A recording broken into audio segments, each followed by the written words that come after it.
എന്ത് ഭംഗിയായിട്ടാണല്ലേ ജാസിന്റെ ഡ്രസ്സും കാര്യങ്ങളും അടിപൊളിയാക്കാറ്. ഏത് പെണ്ണും ആഗ്രഹിച്ചു പോകണം അത്രക്ക് രസമുള്ള ഡ്രസ്സുകളാണ്. സ്റ്റിച്ചിങ് ആണെങ്കിലും അതിന്റെ കളറാണെങ്കിലും അത് ഇടുന്ന നീറ്റ്നെസ്സും ആണെങ്കിലും നല്ല ഭംഗിയിൽ ജാസ് ധരിക്കുന്നുണ്ട് അല്ലേ. ഇപ്പൊ ഏതൊരിതാണെന്നുണ്ടെങ്കിലും ഏത് ലേഡീസിനും നമ്മൾ അസൂയപ്പെടുന്ന സംഭവങ്ങളാണ് ജാസിന്റെ ഡ്രസ്സ് കാര്യങ്ങൾ. എനിക്ക് ഭയങ്കര ഇഷ്ടമാട്ടോ ജാസിന്റെ ഡ്രസ്സും കാര്യങ്ങളും. ഇതിന് നെഗറ്റീവും കാര്യങ്ങളൊന്നും പറഞ്ഞു വരണ്ട. ഡ്രസ്സിങ്ങും കാര്യങ്ങളൊക്കെ നല്ല ഇഷ്ടമാണ്. കാരണം നല്ല നീറ്റ് ആയിട്ട് തന്നെ ജാസ് നല്ല ഡ്രസ്സും കാര്യങ്ങളൊക്കെ ധരിക്കുന്നുണ്ട്.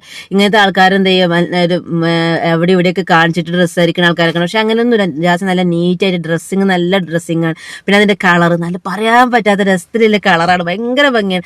അത് ഇട്ടാൽ അവർക്ക് വേറൊരു പ്രത്യേക രസമാണ്. മുഖത്തിലുള്ള ഗ്ലോവും കാര്യങ്ങളൊക്കെ ആയിട്ട് ഭയങ്കര രസമാണ് കേട്ടോ. അപ്പൊ എനിക്ക് ഒരുപാട് ഇഷ്ടമാണ് ജാസിന്റെ ഡ്രസ്സും കാര്യങ്ങളൊക്കെ. ഞാൻ നല്ല എപ്പോഴും കണ്ടുകൊണ്ടിരിക്കുന്ന ഒരു വ്യക്തിയാണ് ജാസിന്റെ ഡ്രസ്സിങ് കേട്ടോ.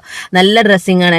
ഏത് ഡ്രസ്സ് ഇട്ടാലും ഭയങ്കര രസമാണ്. അപ്പൊ നമ്മളെ പോലത്തെ പെണ്ണുങ്ങൾക്ക് അസൂയപ്പെടാൻ പറ്റിയ ഒരാളാണ് ജാസി. നെഗറ്റീവ് കമന്റുകൾ ഇട്ട് വരണ്ട, ഞാൻ പറഞ്ഞു എന്നുള്ളൂ കേട്ടോ. ഞാൻ ഒരു നെഗറ്റീവ് കമന്റ് ഇട്ട് വരണ്ട. ജാസിന്റെ ഡ്രസ്സിങ് ഇഷ്ടപ്പെടുന്നവർ കമന്റ് ഇടുക, ലൈക്ക് ചെയ്യുക, സബ്സ്ക്രൈബ് ചെയ്യുക.